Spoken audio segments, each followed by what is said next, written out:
Sí. Básicamente lo que se dice ahí es que un llanero no se le arruga ni al diablo mismo. Hola amigos de Glotamin Loja, mi nombre es Joana. Y mi nombre es Alan. El día de hoy, acá desde los llanos orientales de Colombia, más específicamente desde Yopal, Casanare, Una vez más. vamos a estar hablando de algunos hallazgos que hicimos respecto de algunos autores que suenan bastante interesantes. Digamos que en ocasiones uno se centra mucho en esos autores que son más conocidos de cada país, obviando y dejando de lado una riqueza cultural regional muy importante que nos va a acercar precisamente al sentir y a la forma de vida, a las perspectivas de las personas que han habitado una región específica. Por ejemplo, aquí los llaneros a nivel histórico han sido personas muy emprendedoras que han ayudado a sacar a Colombia de manera muy particular adelante. Por ejemplo, en la época de la independencia. Por ejemplo, se puede ver esto en nuestro himno nacional.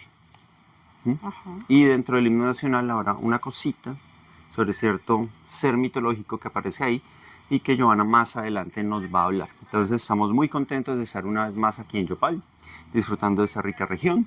Y dentro de los autores, en este TBR, porque son cosas para leer luego, están Héctor Pluvio Pérez Ángel, un escritor que además estudió en la UPTC y luego vuelve al llano. También se hizo director de una revista a nivel intelectual acá en Los Llanos, llamada la revista Caribarari. Otro pues, que podemos nombrar, dentro de los cuales también son importantes de ver, son José Fartul Barragán. También se educa en cierto momento en Duitama, pero vuelve acá. Y así otros como Getulio Vargas Barón, un escritor. También encontramos un nombre que parece muy importante para los llaneros, Armando Benavides, que ha recibido varios premios y reconocimientos a nivel nacional. Entonces es un asunto por explorar realmente, como les decíamos ahorita al principio del video, no conocemos lo suficiente de esta cultura, sin embargo pues sí resulta bastante importante como colombianos y como latinoamericanos acercarnos a estas expresiones de este territorio que sin duda alguna sirve de materia prima para todo tipo de creación artística. Este es un gran escenario que sirve de materia prima para todo tipo de obras artísticas, de tradición oral, de expresión. Un ejemplo de ello es las historias que pululan respecto a un personaje que nos llama mucho la atención, que es el centauro. Acuérdense que el centauro es ese personaje que se caracteriza por tener mitad de cuerpo de caballo y mitad de cuerpo de hombre. Viene siendo creado desde siglos atrás en culturas como la cultura griega.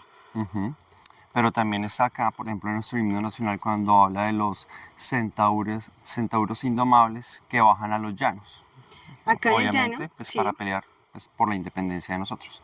hay muchas personas que se dedican precisamente al cuidado del ganado y lo hacen en la mayoría de las ocasiones subidos sobre caballos.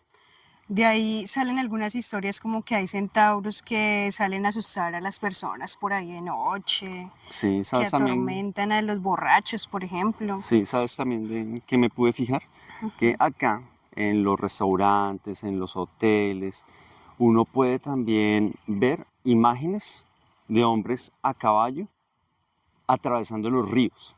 Y con el caballo apenas se le ve como el hocico, la carita del caballo y la del hombre cabalgándolo también apenas se le ven como los ojos y la nariz.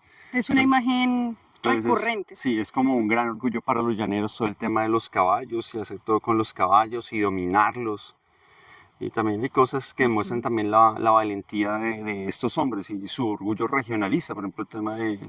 Bueno, eso se confunde un poco también entre la cultura colombiana y la venezolana, ¿no? También con el tema de, por ejemplo, el caporal y el espanto. Sí.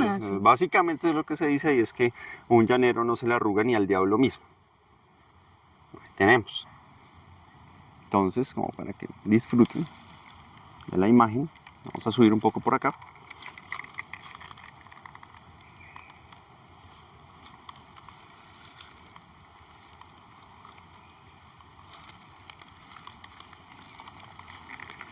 Y esperamos más adelante poderles hablar más sobre nuestros autores llaneros. Muchísimas gracias.